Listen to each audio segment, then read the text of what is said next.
One of last season's best finishers is near the top of the pack again. We'll hear from some team members. We remember an important figure from the ECHL's early days. And we have the second part of our segment looking at new teams for next season. All that and more right now on ECHL Week.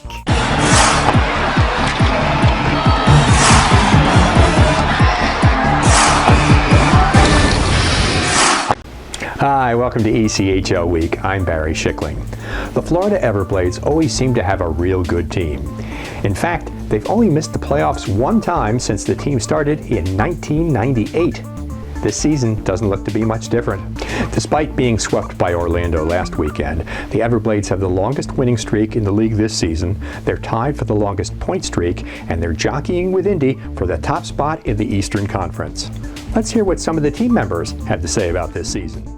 It's been kind of a crazy year. We had, when the NHL and the ECHL got back up and running, we had 9 players called up. We had to completely restructure our salary cap. The rules in terms of how many players you can have on your roster changed a couple times. So we've had to kind of retool, bring in some guys, and to their credit, I think the depth of our team is really strong. You have to look at guys like Mason Mitchell, Luke Nogart, Marcus Vela, Matt Petgrave. They've really bolstered the depth of our team when we were in trouble. I mean, when you go up and down the lineup of our defensemen, like we got Solar, who's a 9-year vet, LeBlanc, Peck, everybody you go up and down. It doesn't matter who's in the lineup. We have 9-10 defensemen here that are studs. So when you have that, usually good team defense leads to good offense. So I think that's kind of helped us. For us right now, it's a matter of staying on course, not letting any outside influences affect who we are and how we go about our business. And then the two things within the game for me are shots against and our power play. Those are two areas where I think we can continue to work on and get better. I think the only real comparison would probably be the team I played with in Allen. That was especially coming from college and going right there and kind of seeing the players that they had. And I mean, the numbers Costello used to put up in the league were pretty impressive. So, going there and it's tough to put a team like that together, especially with all the call-ups, injuries, guys moving around so much. It's tough. You don't find that too often, and I think it's special when you get on a team like that because you're hoping to make a run. So I think this is very comparable to that team in Allen. I hope that we don't look back and call this like the pandemic year. It doesn't certainly feel like that now with the vaccines rolling out, and we're not seeing as many cases in our league, which is a great sign. So life feels somewhat normal for us right now. It doesn't, like we're still being cautious and adhering to the league safety protocol, but at the same time, I think again, like I talked about, it's just so important that we stay focused, and you can't revert back to your normal years. It is a unique year. We've got to maintain our composure, but at the end of the day, I hope it's another great year for the Florida Everblades, one where we can finish with a ring on our hands. Our news segment today is about the passing of a very important man from the early days of the ECHL. Blake Cullen, the founder of the Hampton Roads Admirals, who helped establish the modern era of hockey in the Norfolk, Virginia Beach area, has passed away. Cullen purchased an expansion team for the area in 1989, and it began play during the ECHL's second season. The Admirals advanced to the postseason each year under his guidance and won back-to-back Riley Cup titles in both 1991 and 1992. Those teams were coached by legendary hockey figure John Brophy, another ECHL Hall of Famer, whom Cullen had hired for the job the season after Brophy had coached the NHL's Toronto Maple Leafs. Cullen owned the team for 7 years.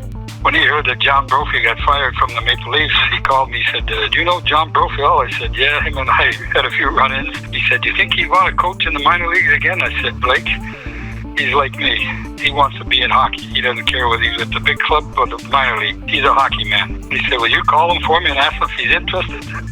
And then don't tell him yes or no for me. Just tell him that I'll call him. So I called Brophy, and He said, yeah, when can I call him right now? I'll take the job. I said, no, he's going to call you, John. So he called John, I think later that evening, and next thing I know, I got the release saying John Brophy will be coaching the Admirals. Hampton Roads drew more than 1.8 million fans during Cullen's tenure, and the team led the league in attendance twice while ranking among the leaders every season. Cullen was a member of the second class of the ECHL's Hall of Fame. Prior to his ECHL involvement, he spent 2 decades as an administrator in Major League Baseball with both the Chicago Cubs and the National League. The Chicago native, who suffered a severe stroke 10 years ago, died on Monday. Blake Cullen was 85.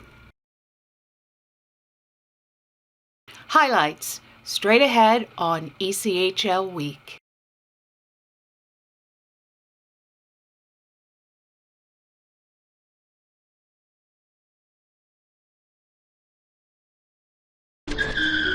If I could go back and change it all, I would.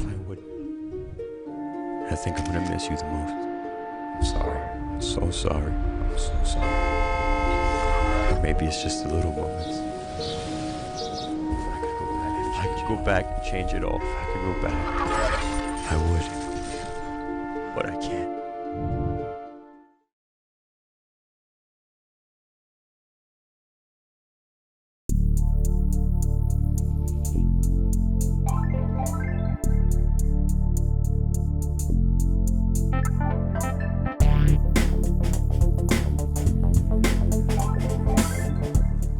Last week we spoke with Dean McDonald, president of Deacon Sports and Entertainment, the owner of 2 new teams which will be making their debuts in the ECHL next season.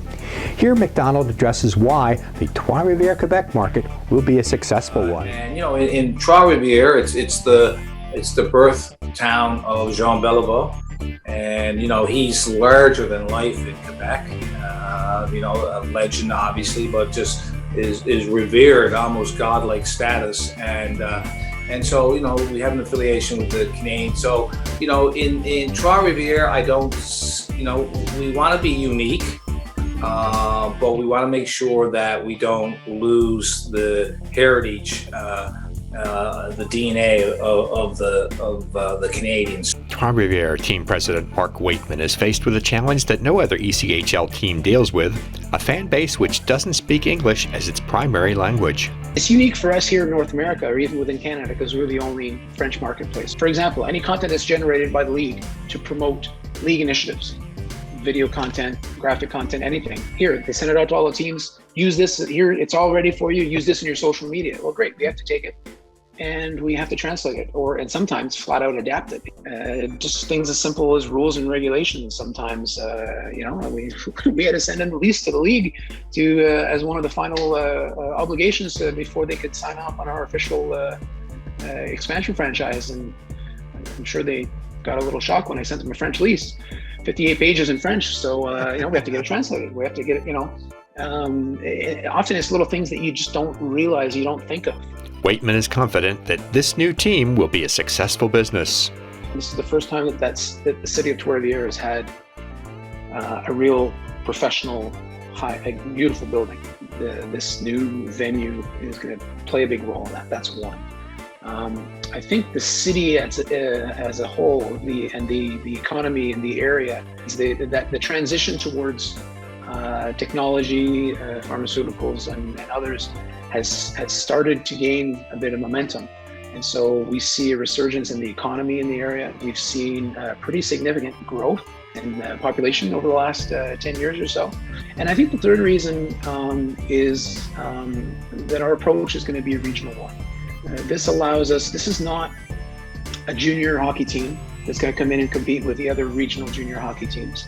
Don't get me wrong, Quebec Major Junior Hockey is a fantastic product, great league. But when you're competing in that environment, then you're competing against the guy 45 minutes away from you. So you become much more local. And of course, our association with the Canadians is going to play a big role in what I'm saying right now as far as what our regional approach will be. Clearly the Habs are the NHL team for all of Quebec. It represents the entire province, and especially the French-speaking Canadians. our vision with the Rocket, and I said this many times over the last several years, was for the Rocket to become the Quebec's AHL team to represent the entire province.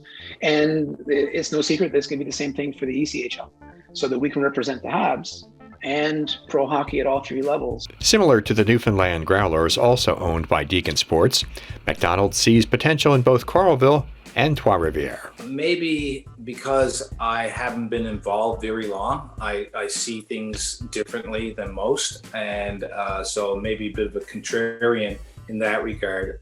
My career before being a crazy sports owner was in the telecommunications industry, and I owned cable systems all across Canada, over 800 communities.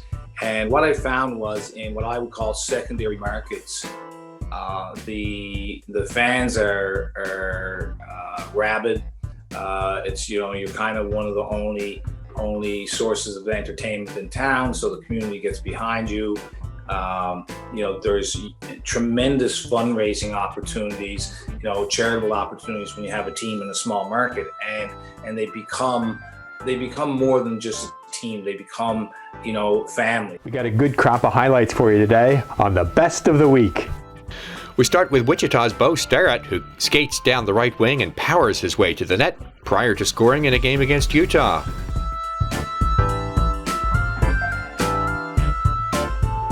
Hunter Garland of Rapid City gets the glory here, scoring the overtime winner for the Rush, who won 2 of 3 in their first ever meetings against Greenville last weekend. 2 out of 3 on the weekend. Greenville, they will settle for 3 out of 6 points. Here's a great example of a forward line working together. Orlando's Aaron Luchuk, Jake Kugler, and Tristan Langen combined for a goal and a victory over Florida. All 3 forwards activated on that sequence. And Luchuk has his second point of the afternoon as well. Check out the hard work and nice puck handling by Jacksonville's Aaron Nazarian, who puts this one into the net off the skate of teammate Derek Lodermeyer in a victory at South Carolina. And let's not forget about the goalies. Here's a series of saves by Orlando's Clint Windsor, leading to his first shutout of the season, a victory over Florida.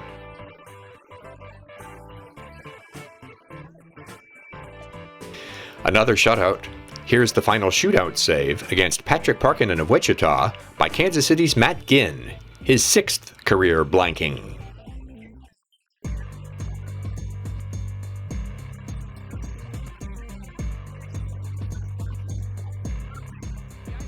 And we wrap up with South Carolina's Alex Dubois making a series of saves prior to making a shootout stop en route to a win over Jacksonville. He's able to keep it away, but now another chance, save Dubois. Another chance is deflected. Holy cow, Dubois! He kept it out with the glove. Martin has 6 goals on the season, and he's got possession of the puck to try to keep the game alive for Jacksonville. Dubois moving back, he poke checks it away, and the Stingrays win it.